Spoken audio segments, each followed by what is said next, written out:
Freakonomics Radio is sponsored by Southern New Hampshire University. The best investments are the ones you make in yourself, and no one knows that better than Southern New Hampshire University.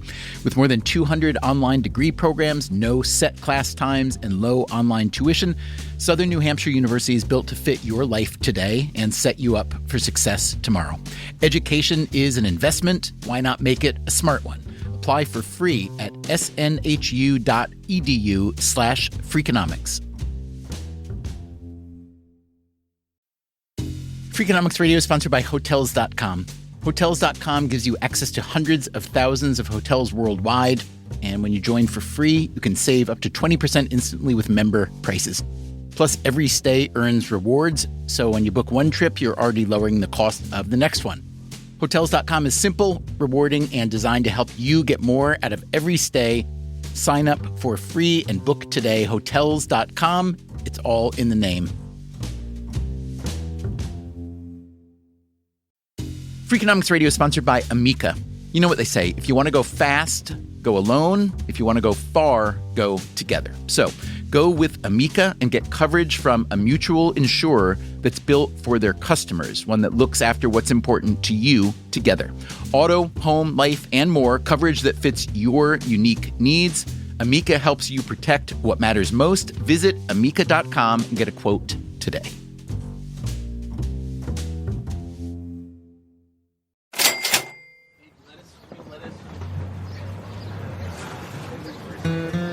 Lineup, starting with the earth. That's the 9:30. It's so beautiful. Where's your farm? My farm is in Sullivan County. What state is it in? New York. Oh, it's in New York. Okay, New York. Ground I'm a New York meat, farmer. lamb shank. I got a whole duck. But these are 20, not 5. Oh dear. Think of it like rent. See how much? I mean, I already spent like $100. The Union Square Green Market in New York City, which was founded in 1976, is a little agrarian oasis right in the heart of the city. It's a throwback to how we used to buy our food. The writer John McPhee once spent some time in New York's farmers markets selling peppers and writing about how the natives handled and manhandled all the fresh food. Here's what he wrote. You people come into the market, the green market, in the open air under the downpouring sun, and you slit the tomatoes with your fingernails. With your thumbs, you excavate the cheese. You choose your string beans one at a time. You pulp the nectarines and rape the sweet corn. You are something wonderful, you are, people of the city. And we, who are almost without exception strangers here, are as absorbed with you as you seem to be with the numbers on our hanging scales.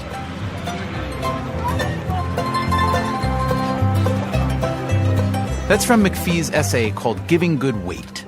The title refers to the fact that you get your money's worth at a farmer's market. And more important, that you can look into the eye and shake the calloused hand of the person who actually grew your food.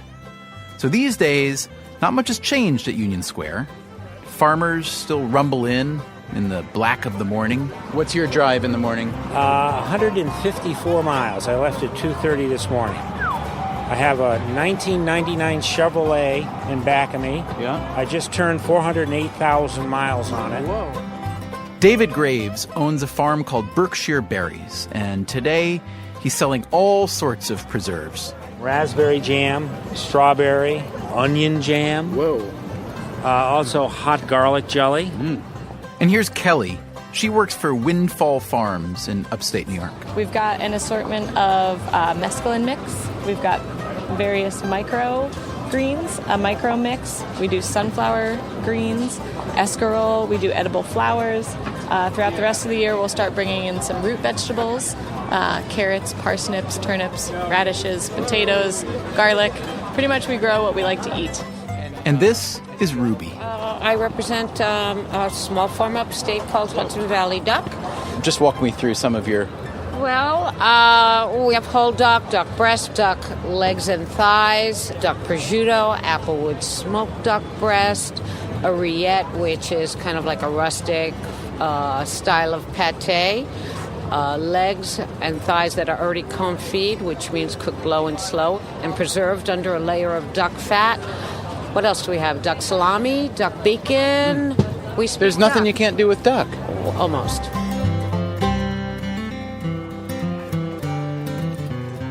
So here's a question for you. If we assume that the Union Square Green Market is a wonderful place, and it's hard not to argue that it is a wonderful place, is it necessarily the model for how we should be buying our food today? In other words, do we need to go fully rustic in order to get good? And yes, we do need to get good, because while there are many fantastic things to be said about food in modern America, there's a lot of room for improvement. The economist Tyler Cowen, who's not a curmudgeon, not by any stretch, he says we are in the middle of a food crisis, or at least a food paradox. If you are a foodie today, you have more options than ever before, but there's also more bad food than ever before. There's more obesity, there's more junk food, and you see the food world, it's getting a lot worse and a lot better at the same time. That's one way to think about the crisis.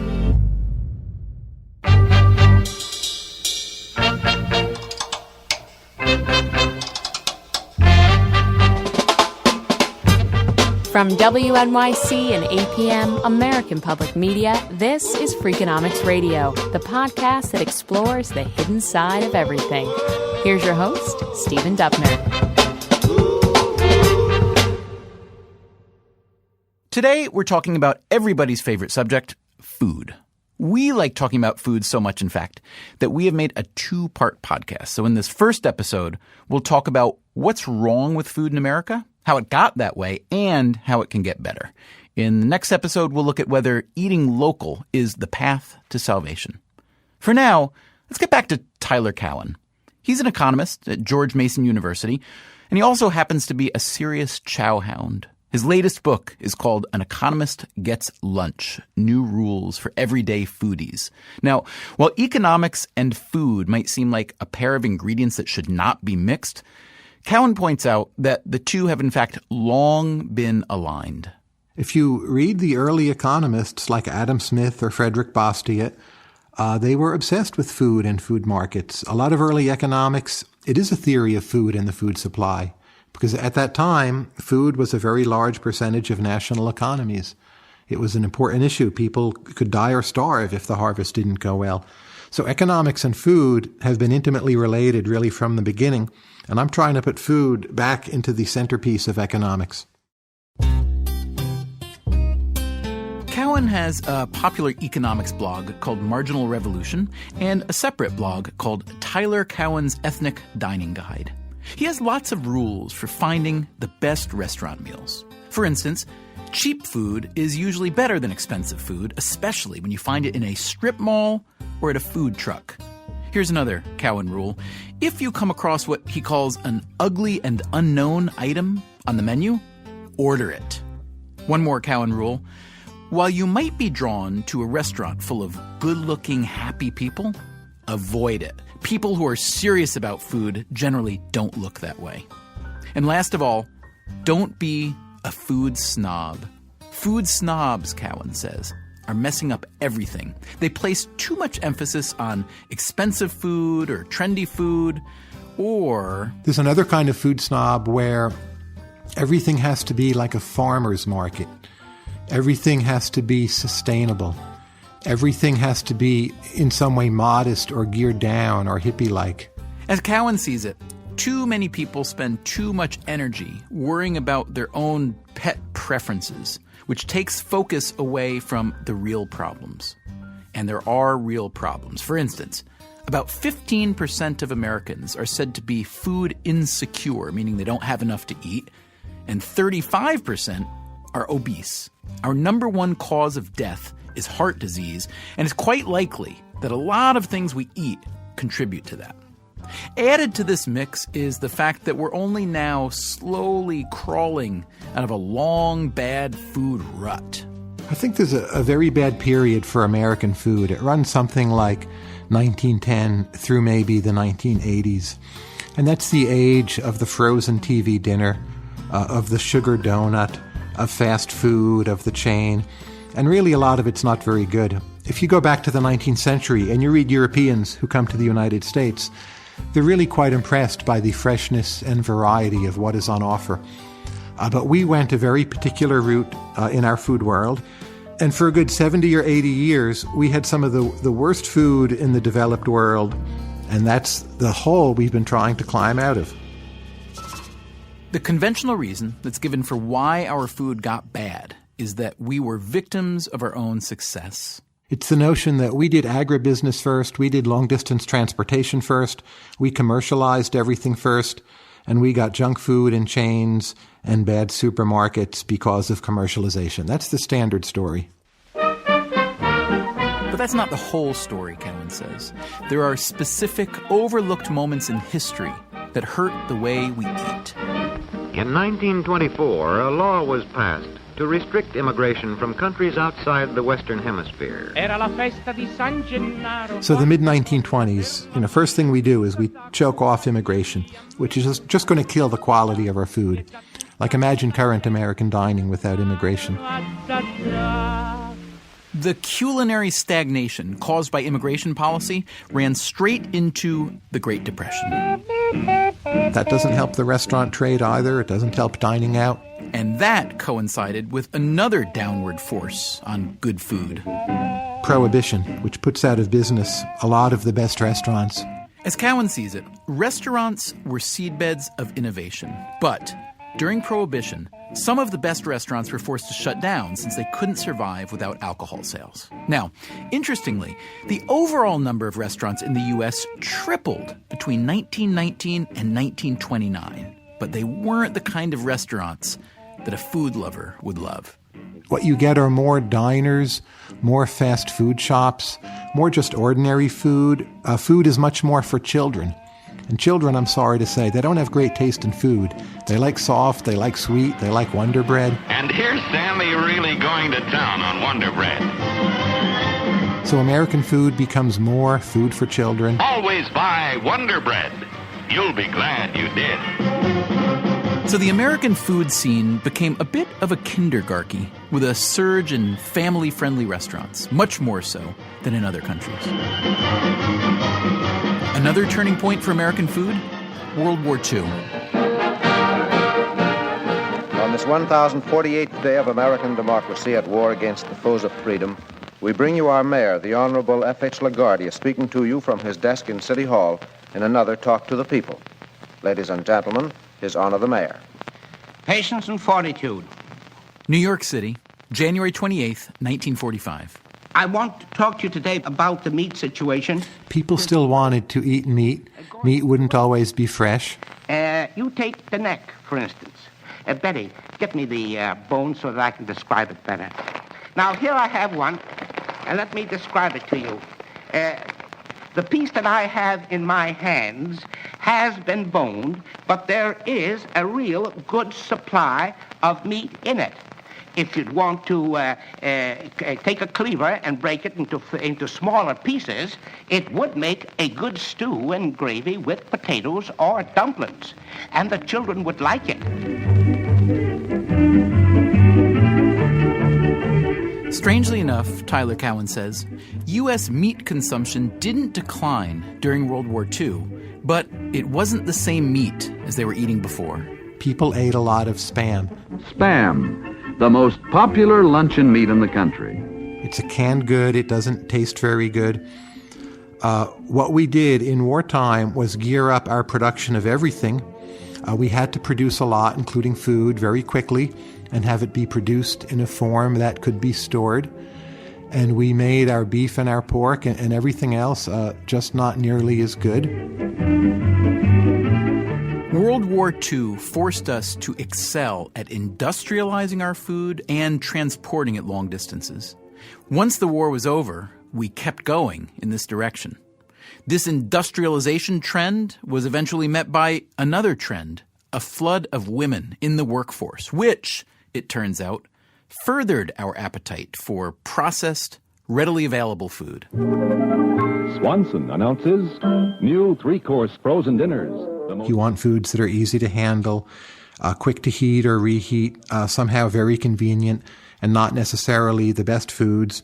Women have started working. They have less time in the kitchen. But you don't yet have all the innovations you have today. And what you see happening is as 2-earner couples and television spread across the world, Food ways change and in some ways decline at first, and it takes a while for markets to adjust to that. Remember, you can trust Swanson.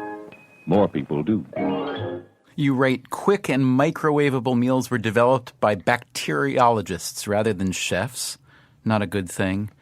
You write, television enabled advertising and homogenous national brands to emerge. So, Tyler, when I read that and when I hear you talk now, you sound quite convincingly like the standard kind of food snob. I mean, you personally are quite dismissive of bad food, correct? Am I right or no?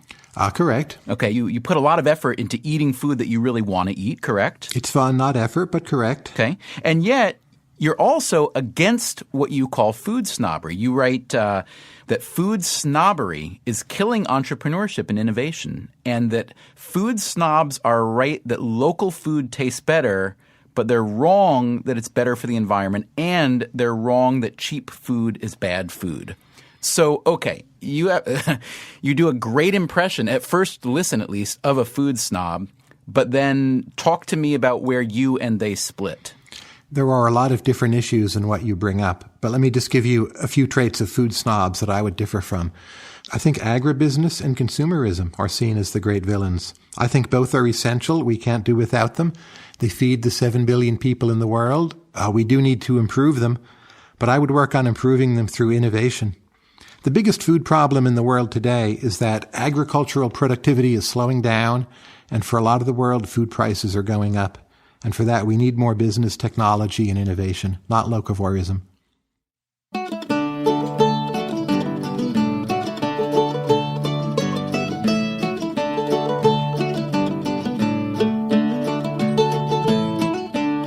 Coming up, if we assume that this messy food system of ours needs fixing, what are the solutions? I think that the work of the farmer, it needs to be elevated to a very important and vital place. And what does dinner look like tonight? I'm curious, Michael, what are you going to have for dinner tonight? Do you know yet? You know, I don't know because I'm going to a restaurant. What kind of restaurant? I'm going to Chez Panisse. I'm going to a restaurant.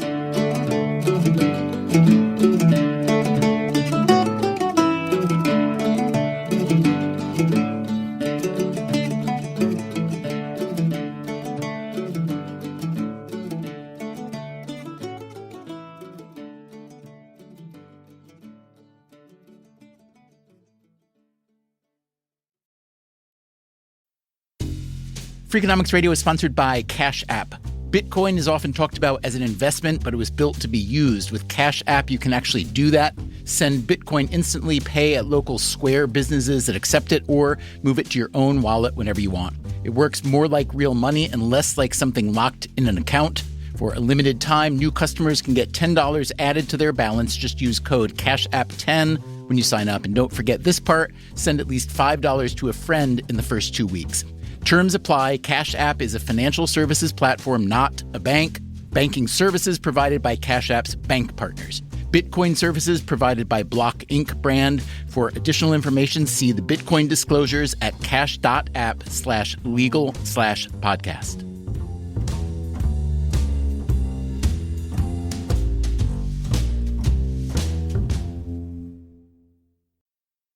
Freakonomics Radio is sponsored by Figure. Did you know that 40% of homeowners own their home outright?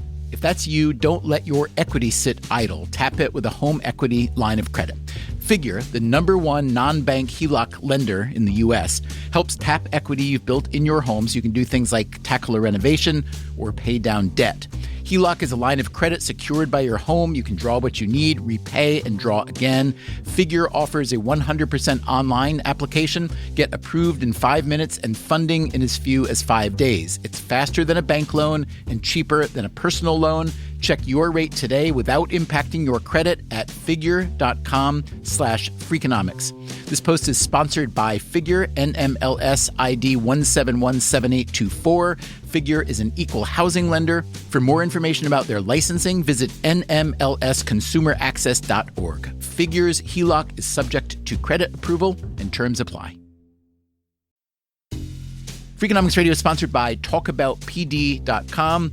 Let's talk about Peyronie's disease, or PD. It's not widely talked about, and some men may feel reluctant to bring it up, but it's more common than you would think. PD can happen when scar tissue builds up under the skin of the penis, causing a curve with a bump during an erection that for some men may lead to pain during intimacy and impact mental health. A trusted urology specialist can help diagnose PD and walk you through your options, including non-surgical treatment. Visit talkaboutpd.com.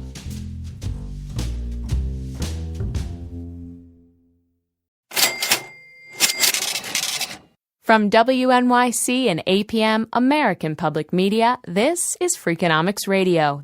Here's your host, Stephen Dubner.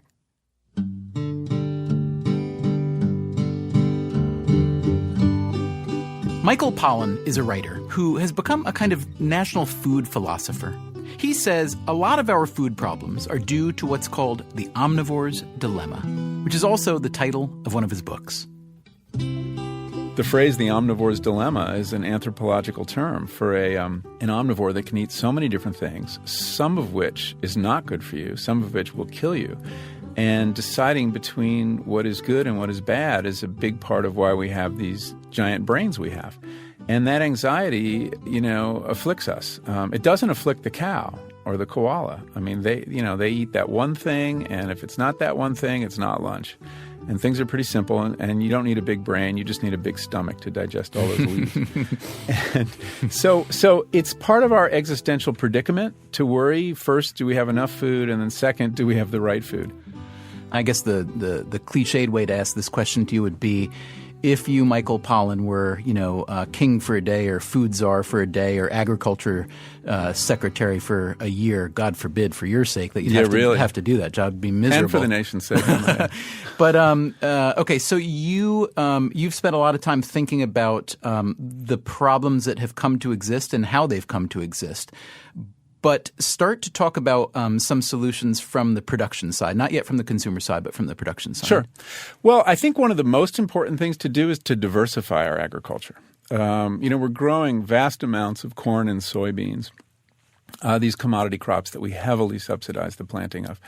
And it's too much of a good thing, or too much of a so-so thing. And that we should devise mechanisms in our agricultural policy that reward farmers for having more than one or two crops. Because the more different crops they have, the less need they'll have for fertilizers, which are, huge fossil fuel burners. The less need they'd have for, toxic chemicals and weed control problems. And it would allow us to diversify our diet on the consuming end. And because one of our problems with diet too is monoculture. We eat just too much of a very small handful of not very good for us things like sugar and high fructose corn syrup. So I guess I would try to figure out a way to get farmers to diversify. And that's not easy by any means because mechanization pushes you in exactly the opposite direction. Talk to me for a minute about the subsidy part, which I know you've written about a lot. You say that we're over-reliant on things like soybean and corn, and we use it in any and everything, to our dietary detriment. Well, yeah, because those crops are really the building blocks of fast food. You've got the high fructose corn syrup coming out of the corn, and you have the hydrogenated oils coming out of the soy. And right there, you've got a fast food meal. But persuade me that that's not just what the public wants to eat and that the market wants to buy and sell. In other words, talk to me about how this isn't the way a market's working. This is the way a government-subsidized market is working. Well, the reason that we subsidize those crops was not because people wanted to eat them necessarily. Nobody actually thought to eat soy or any byproducts of soy. And hydrogenated soy oil and high fructose corn syrup were not things anybody was clamoring for. They actually grew out of an overproduction. And one of the geniuses of capitalism is when you have too much of something that nobody wants, you'll figure out how to trick it into a form where people will eat it or buy it. And so overproduction breeds ingenuity also. And why did we have overproduction? One of the reasons is that we subsidize these crops. And one of the reasons we subsidize them is it's easier to subsidize storable commodities than it is things like broccoli or carrots. If you want to the history of subsidies is very complicated because we began trying to support prices, basically, and keep farmers in business. That's what we did during the Depression because the price of things like corn had fallen essentially to zero. People think, we did it because we didn't have enough food in the Depression. Actually, we had plenty of food in the Depression. We didn't have enough money to buy it, and the farmers were going out of business. So we started with various systems to support the price of corn and soy and some other storable commodities. Over time, the point of these subsidies changed during the Nixon administration in particular to force down the price of commodities rather than to hold it up. And that was a radical change, and it had the effect of leading to this vast overproduction. Now, I said that it's harder to subsidize vegetables, and it is. And the reason being that if you subsidize something, you tend to get these waves of overproduction. But with corn and soy and rice and wheat and cotton, it's not a big problem because you can put it in a silo and store it for 3 to 5 years. So if you've got too much of it, you can, put it in the bank, in effect. If you do that with vegetables, you have this rotting compost. You can't have overproduction of broccoli without having, having a disaster, a stinking disaster. So to the extent that the government wanted to play this role in the food system of either supporting farmers or driving down the cost of food, commodity crops, grain is how you do it. And they're also, they underlie so many other things because you feed grain to animals. So you're supporting animal agriculture too indirectly. You're subsidizing feedlots. All this made sense and it achieved some goals, but it had a lot of unintended consequences. And one was, since these were the crops that you got paid for, you planted as much of them as you can. And there were, fewer limits on how much you could plant. Once upon a time, the government, in exchange for supporting you, said, okay, you can grow this much corn and that's it, because they were very concerned about overproduction. What do you think would happen if, and this could not happen, what do you think would happen if the federal government removed all crop subsidies overnight? It's a really interesting question, and it is hypothetical because it would bring down the banking system, overnight. So the Fed would not allow it to happen. There's so much debt on farms every year. Trillions of dollars that farmers take out to plant. And those depend on that check coming from the government as that's your proof that you're going to be able to pay it back. So it would be a disaster for the banking system. And from everything I've been able to learn, it might not even work to undo the system that we have. Okay, so let's let me ask you to take a step back and let's think away from agriculture itself for a minute and think about eating. I'm curious, Michael, what are you going to have for dinner tonight? Do you know yet? I don't know because I'm going to a restaurant. What kind of restaurant? I'm going to Chez Panisse. I'm going to a restaurant. Yeah, and I am just to the cafe upstairs. So I don't know what I'm going to have, actually. I'm being taken to dinner. Okay, so I pulled up the menu here. So the dinner menu what do we have? For tonight looks like we've got some 6 Hog Island sweetwater oysters on the half shell with mignonette. I don't know what mignonette means. It's a little vinegar with some shallots in it. Thank you. Okay. Then a grilled Belgian endive with pancetta, rosemary, and egg. Squash hummus with shaved fennel and pickled cauliflower. Celery root and rocket salad with creme fraiche and beets.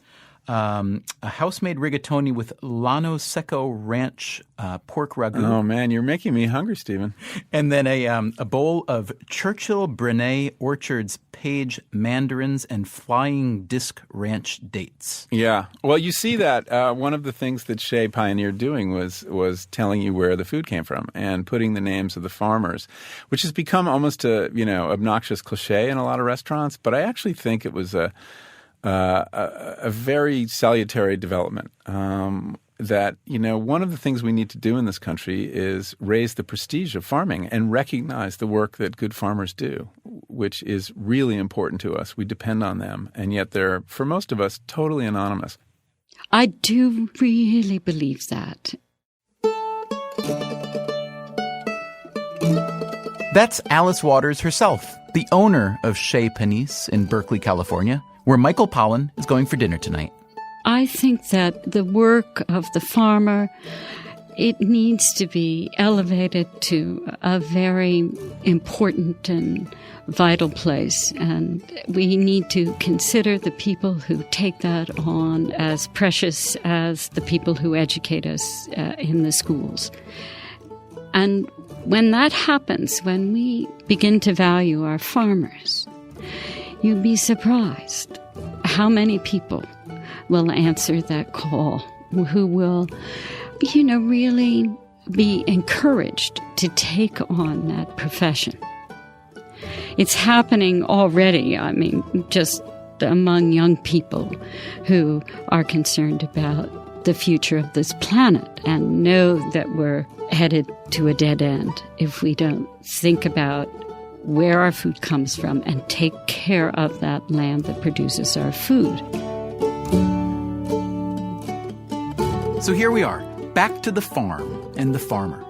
You could call it the go small or go home food movement, with its emphasis on eating local at any expense.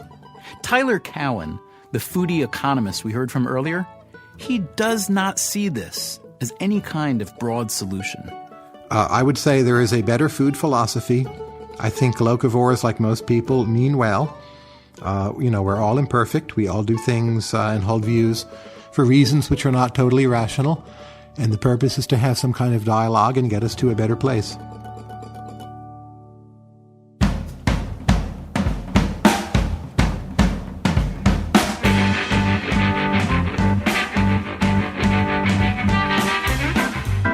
On the next installment of Freakonomics Radio, we'll continue this conversation, and we'll keep looking for a better place. We'll talk about locavorism and run some numbers. Some of them will surprise you.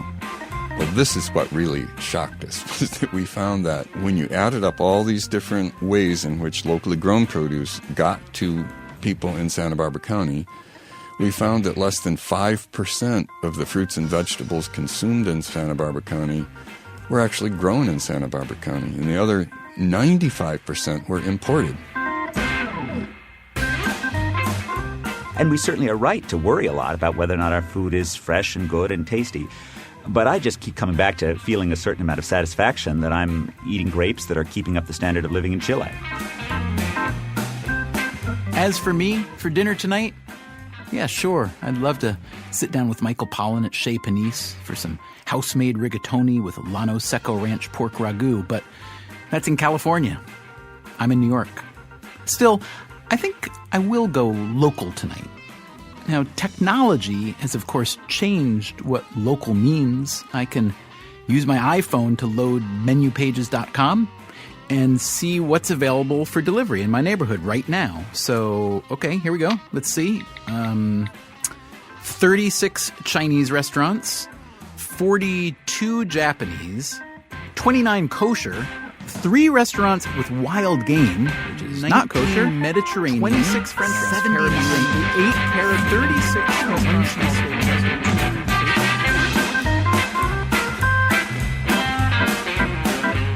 Freakonomics Radio is produced by WNYC, APM, American Public Media, and Dubner Productions. Our staff includes Susie Lechtenberg, Catherine Wells, David Herman, Beret Lamb, and Chris Bannon. Colin Campbell is our executive producer. We had production help from Joe Rosenberg and the WNYC archives. If you want more Freakonomics Radio, you can subscribe to our free podcast on iTunes or go to Freakonomics.com, where you'll find lots of radio, a blog, the books, and more.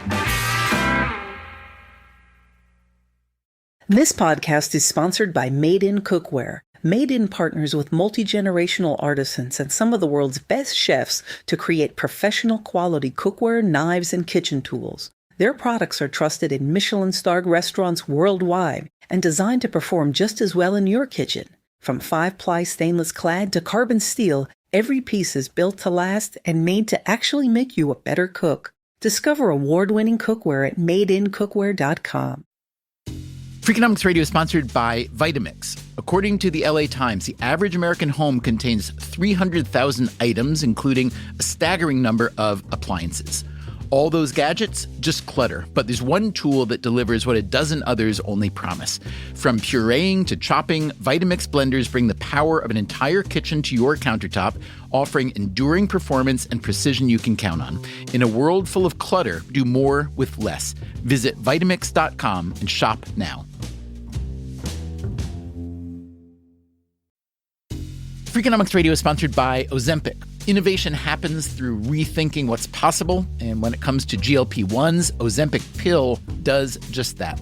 Learn more about Ozempic semaglutide tablets, 4 and 9 milligrams, by calling 1-833-OZEMPIC or visit Ozempic.com to view the medication guide and ask your doctor what's possible with FDA-approved Ozempic pill.